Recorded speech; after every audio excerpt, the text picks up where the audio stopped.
façon brutale ou de façon invasive. Quand on a fini une réunion comme ça, on sent que ça a apporté quelque chose quand même. Et après, quand on est en réunion, qu'on en parle, on se dit « Ah oui, c'est vrai, la dernière fois on a parlé de ça ». C'est des petites choses mais qui font penser que c'est important. Ça se passait à Maurice-Isabelle il y a à peu près un an et demi. Hein.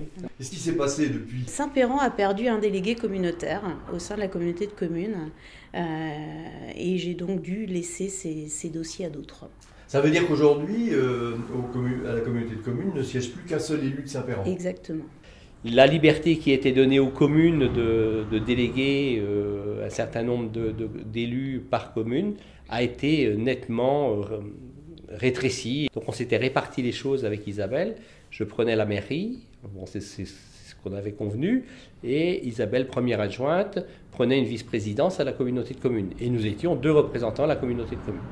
Et je trouvais que c'était une assez bonne répartition des choses. Il y a eu une refonte totale du bureau. La compétence action sociale a été reprise par une autre vice-présidente. Si on fusionne avec la communauté de communes voisine, Saint-Péran n'aura toujours qu'un seul représentant. Il faut trouver des modes de gouvernance qui permettent que les petites communes, toutes les communes, petites et moyennes, soient suffisamment représentées. Il y a des situations qui se gèrent sur le plan communal et il y a des situations qui se gèrent sur le plan intercommunal. Et elles seront de plus en plus importantes, y compris dans notre quotidien. Donc on doit avoir la double réflexion et à chaque fois se poser la question, voilà, qu'est-ce qui est d'intérêt communal et qu'est-ce qui est d'intérêt intercommunal. On a déjà des conseillers municipaux qui sont dans des commissions intercommunales. Mais c'est un acte volontaire de la communauté de communes.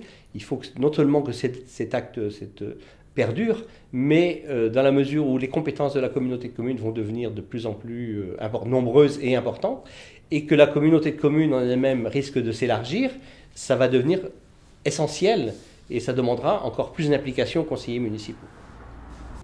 On les engage au sein de la commune, mais aussi au sein des commissions intercommunales, et c'est plus tout à fait la même donne. Isabelle, donc vous avez été obligée de laisser tomber une partie de votre mandat qui était intéressante pour vous. Ça ne vous a pas complètement démobilisé, parce qu'on vous voit encore beaucoup sur la commune.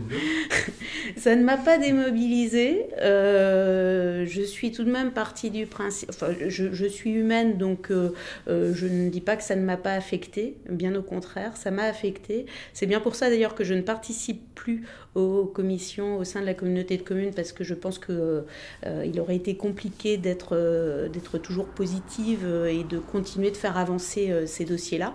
Mais par contre, je me suis engagée pour quelque chose en 2014 qui est le confort des Saint-Péranais et ce qu'on peut leur apporter comme service, et ça, le Conseil constitutionnel ne pourra pas me l'enlever.